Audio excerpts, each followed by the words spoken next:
ഇന്നൊരു കിടിലനായിട്ട് ഉണ്ടാക്കിയാലോ? ഉണ്ടാക്കുമ്പോൾ അത്ര കിടിലനായിട്ടും നമ്മൾക്ക് തോന്നൂല കേട്ടോ.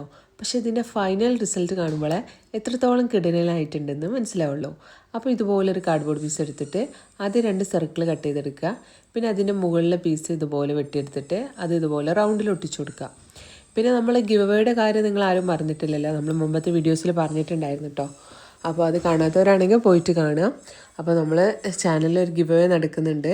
നിങ്ങൾ സബ്സ്ക്രൈബ് ചെയ്യാതാണ് വീഡിയോസ് കാണുന്നുണ്ടെങ്കിൽ പെട്ടെന്ന് പോയിട്ട് ആ അടിയിലുള്ള റെഡ് ബട്ടൺ ക്ലിക്ക് ചെയ്യുക. എന്നിട്ട് സബ്സ്ക്രൈബ് ഉറപ്പുവരുത്തുക. എന്നാലേ നമുക്ക് ഗിഫ്റ്റ് കിട്ടുള്ളൂ കേട്ടോ. നെക്സ്റ്റ് നമ്മൾ ടോപ്പ് കമൻറ്റേഴ്സിൻ്റെ ഗിഫ്റ്റ് വരുന്നുണ്ട് കേട്ടോ. അപ്പോൾ സബ്സ്ക്രൈബ് ചെയ്യാത്തൊരു പെട്ടെന്ന് സബ്സ്ക്രൈബും ചെയ്യുക, പിന്നെ കമൻറ്റും ചെയ്യുക.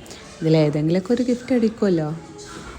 പിന്നെ ഇതുപോലെ ക്രാഫ്റ്റൊക്കെ ഇഷ്ടപ്പെടുന്ന നിങ്ങളെ ഫ്രണ്ട്സിന് ഷെയറൊക്കെ ചെയ്തോളൂ. അപ്പോൾ നമ്മുടെ ബോക്സ് ഈ ഒരു ലെവലിലൊക്കെ ആയിട്ടുണ്ട് കേട്ടോ. ഫസ്റ്റ് നമ്മൾ വൈറ്റ് വാഷ് കൊടുത്തു, പിന്നെ ഇതുപോലെ ഒരു യെല്ലോ വാഷ് കൊടുത്തിട്ടുണ്ട്.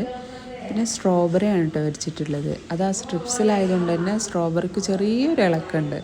അപ്പോൾ ആ ഒരു ഇളക്കം മാറ്റാൻ നമ്മളൊരു വൈറ്റ് പെയിൻ്റ് എടുത്തിട്ട് ഇതുപോലെ ഹൈലൈറ്റ് ചെയ്ത് കൊടുക്കുന്നുണ്ട്. അപ്പോൾ ആ ഇളക്കമൊന്നും നിന്നില്ലേ. ഇനി ഒരു ക്ലേ എടുത്തിട്ട് ഇതിൻ്റെ ടോപ്പ് പോർഷനിൽ വെച്ച് കൊടുക്കുന്നുണ്ട്. എന്നിട്ട് അതിനൊരു റെഡ് പെയിൻറ്റും കൊടുത്തിട്ടുണ്ട്. അപ്പോൾ സംഭവം ഇങ്ങനെ കിടുക്കനായില്ലേ.